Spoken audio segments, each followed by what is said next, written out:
जय। आपके पुत्र पूछने योग्य नहीं हैं, वे पुरुष श्री दोनों लोकों के प्रकाश स्वरूप है, जिनके यश के आगे चंद्रमा मलिन और प्रताप के आगे सूर्य शीतल लगता है। हे नाथ, उनके लिए आप कहते हैं कि उन्हें कैसे पहचाना? क्या सूर्य को एक हाथ में दीपक लेकर देखा जाता है?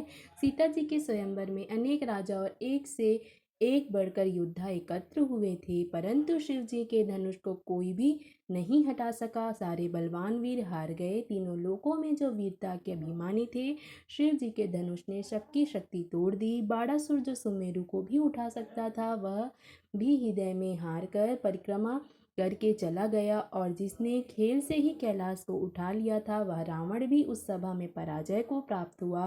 हे महाराज सुनिए, वहाँ रघुवंश मणि श्री रामचंद्र जी ने बिना ही प्रयास शिव जी के धनुष को वैसे ही तोड़ डाला जैसे हाथी कमल की डंडी को तोड़ डालता है। धनुष टूटने की बात सुनकर परशुराम जी क्रोध भरे आए और उन्होंने बहुत प्रकार से आंखें दिखाई। अंत में उन्होंने श्री रामचंद्र जी का बल देखकर उन्हें अपना धनुष दे दिया और बहुत प्रकार विनती करके वन को गमन किया।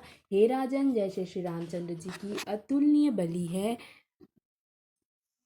जैसे श्री रामचंद्र जी अतुल्य बलि हैं, वैसे ही तेज निधान लक्ष्मण जी भी हैं, जिनके देखने मात्र से राजा लोग ऐसे कांप उठते हैं जैसे हाथी सी के बच्चे के ताकने से कांप उठते हैं। हे देव, आपके दोनों बालकों को देखने के बाद अब आंखों के नीचे कोई आता ही नहीं, हमारी दृष्टि पर कोई बढ़ता चढ़ता ही नहीं। प्रेम प्रताप और वीर रस से पगी हुई दूतों के वचन रचना सबको बहुत प्रिय लगी। सभा सहित राजा प्रेम में मग्न हो गए और दूतों को निछावर करने लगे। उन्हें निछावर देते देखकर यह नीति विरुद्ध है ऐसा कहकर दूत अपने हाथों से कान मूंदे लगे। धर्म को विचार कर उनका धर्मयुक्त बर्ताव देखकर सभी ने सुख माना। तब राजा ने उठकर वशिष्ठ जी के पास जाकर उन्हें पत्रिका दी और आदरपूर्वक दूतों को बुलाकर सारी कथा गुरु जी को सुना दी।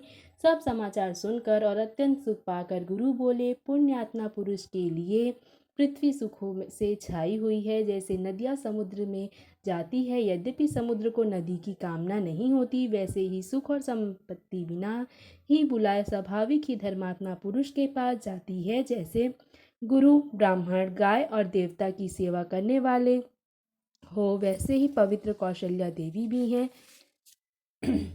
तुम्हारे समान पुण्यात्मा जगत में ना कोई हुआ है और ना कोई होने का ही वाला है। हे राजन, तुमसे अधिक पुण्य और किसका होगा, जिसके राम सरीखे पुत्र हैं और जिसके चारों बालक वीर विनम्र धर्म का व्रत धारण करने वाले और गुणों के सुंदर समुद्र हैं। तुम्हारे लिए सभी कालों में कल्याण है। अतएव डंका बजवाकर बारात सजाओ और जल्दी चलो। गुरु जी के ऐसे वचन सुनकर हे नाथ बहुत अच्छा कहकर और सिर झुकाकर दूतों को डेरा दिलवाकर राजा महल में गए। राजा ने सारे रनिवास को बुलाकर जनक जी की पत्रिका बाँच कर सुनाई। समाचार सुनकर सब रानियां हर्ष से भर गई। राजा ने फिर दूसरी सब बातों का वर्णन किया। प्रेम में प्रफुल्लित हुई रानियां ऐसी सुशोभित हो रही हैं जैसे मोरनी बादलों की गरज सुनकर प्रफुल्लित होती हैं। बड़ी बूढ़ी स्त्रियां प्रसन्न होकर आशीर्वाद दे रही हैं। माताएं अत्यंत आनंद में मग्न हैं। उस अत्यंत प्रिय पत्रिका को आपस में लेकर सब हृदय में लगाकर छाती शीतल करती हैं। राजाओं में श्रेष्ठ दशरथ जी ने श्री रामचंद्र जी की कीर्ति और करनी का बारंबार वर्णन किया। यह सब मुनि की कृपा है ऐसा कहकर वे बाहर चले आए। तब रानियों ने ब्राह्मणों को बुलाया और आनंद सहित उन्हें दान दिए। श्रेष्ठ ब्राह्मण आशीर्वाद देते हुए चले। तब भिक्षुकों को बुलाकर करोड़ों प्रकार की निछावरें उनको दी। चक्रवर्ती महाराज दशरथ के चारों पुत्र चिरंजीवी हो, यो कहते हुए वे अनेक प्रकार के सुंदर वस्त्र पहन पहन कर चले। आनंदित होकर नगाड़े वालों ने बड़े जोर से नगाड़ों पर चोट लगाई। सब लोगों ने जब यह समाचार पाया तब घर घर बधावे होने लगे। 14 लोकों में उत्साह भर गया कि जानकी जी और श्री रघुनाथ जी का विवाह होगा। यह शुभ समाचार पाकर लोग प्रेम मग्न हो गए और रास्ते घर तथा गलियां सजाने लगे। यद्यपि अयोध्या सदा सुहावनी है, क्योंकि वह श्री राम जी की मंगलमयी पवित्र पुरी है। तथापि प्रीति पर प्रीति होने से वह सुंदर मंगल रचना से सजाई गई ध्वजा, पताका, पर्दे और सुंदर चंवरों से सारा बाजार बहुत ही अनूठा छाया हुआ है। सोने के कलश, तोरण, मड़ियों की झालरें, हल्दी, दूब, दही, अक्षत और मालाओं से लोगों ने अपने अपने घरों को सजाकर मंगलमय बना लिया। गलियों को चतुरसम से सींचा और द्वारों पर सुंदर चौक पुराए। चंदन, केशर, कस्तूरी और कपूर से बने हुए एक सुगंधित द्रव को चतुरसम कहते हैं।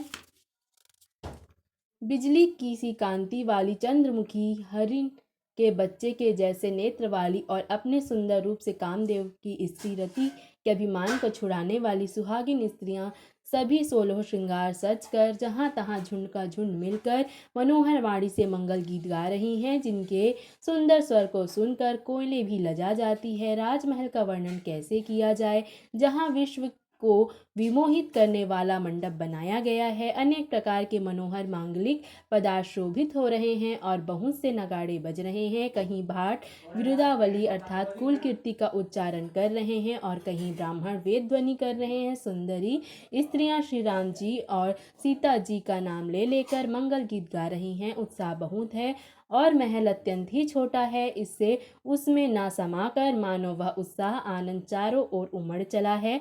दशरथ के महल की शोभा का वर्णन कौन कवि कर सकता है, जहाँ समस्त देवताओं के शिरोमणि श्री रामचंद्र जी ने अवतार लिया है। फिर राजा ने भरत जी को बुला लिया और कहा कि जाकर घोड़े, हाथी और रथ सजाओ, जल्दी रामचंद्र जी की बारात में चलो। यह सुनते ही दोनों भाई भरत जी और शत्रुघ्न जी आनंदवश पुलक से भर गए। भरत जी ने सब साहनी घुड़साल के अध्यक्ष बुलाए और उन्हें घोड़ों को सजाने की आज्ञा दी। वे प्रसन्न होकर उठ दौड़े। उन्होंने रुचि के साथ यथायोग्य जीने कसकर घोड़े सजाए। रंग रंग के उत्तम घोड़े शोभित हो गए। सब घोड़े बड़े ही सुंदर और चंचल चाल करनी के हैं। वे धरती पर ऐसे पैर रखते हैं जैसे जलते हुए लोहे पर रखते हों। उन अनेक जाति के घोड़े हैं जिनका वर्णन नहीं हो सकता। ऐसी तेज चाल के हैं मानो हवा का निरादर करके उड़ना चाहते हैं। उन सब घोड़ों पर भरत जी के समान अवस्था वाले सब छैल छबीले राजकुमार सवार हुए। वे सभी सुंदर हैं और सब आभूषण धारण किए हुए हैं। उनके हाथों में बाण और धनुष है तथा कमर में भारी तरकशे बंधे हैं। सभी चुने हुए छबीले छैल शूरवीर, चतुर और नवयुवक हैं। प्रत्येक सवार के साथ 2 पैदल सिपाही हैं जो तलवार चलाने की कला में बड़े निपुण हैं। शूरता का बाना धारण किए हुए रणधीर वीर सब निकलकर नगर के बाहर आ खड़े हुए। वे चतुर अपने घोड़ों को तरह तरह की चालों से फेर रहे हैं और भेरी तथा नगाड़ों की आवाज सुन सुनकर प्रसन्न हो रहे हैं। सारथियों ने ध्वजा, पताका, मणि और आभूषणों को लगाकर रथों को बहुत विलक्षण बना दिया है। उनमें सुंदर चंवर लगे हैं और घंटियां सुंदर शब्द कर रही हैं। वे रथ इतने सुंदर हैं मानो सूर्य के रथ की शोभा को छीन लेते हैं। अगणित श्यामकर्ण घोड़े थे। उनको सारथियों ने उन रथों में जोत दिया जो सभी देखने में सुंदर और गहनों से सजाए हुए सुशोभित हैं और जिन्हें देखकर मुनियों के मन भी मोहित हो जाते हैं। जो जल पर भी जमीन की तरह ही चलते हैं। वेग की अधिकता से उनकी टाप पानी में नहीं डूबती। अस्त्र शस्त्र और सब साज सजाकर सारथियों ने रथियों को बुला लिया। रथों पर चढ़ चढ़ कर बारात नगर के बाहर जुटने लगी। जो जिस काम के लिए जाता है सभी को सुंदर शकुन होते हैं। श्रेष्ठ हाथियों पर सुंदर अंबारियां पड़ी हैं। वे जिस प्रकार सजाई गई थी सो कहा नहीं जा सकता। मतवाले हाथी घंटों से सुशोभित होकर घंटे बजाते हुए चले, मानो सावन के सुंदर बादलों के समूह गरजते हुए जा रहे हों। सुंदर पालकियां, सुख से बैठने योग्य ताजमान जो कुर्सी नुमा होते हैं और रथ आदि और प्रत्येक प्रकार की सवारियां हैं, उन पर श्रेष्ठ ब्राह्मणों के समूह चढ़कर चले, मानो सब वेदों के छंद ही शरीर धारण किए हुए हों। मागध, सूत, भाट और गुड़ गाने वाले सब जो जिस योग्य थे वैसी सवारी पर चढ़कर चले। बहुत जातियों के खच्चर, ऊंट और बैल, असंख्य प्रकार की वस्तुएं लाद लाद कर चले।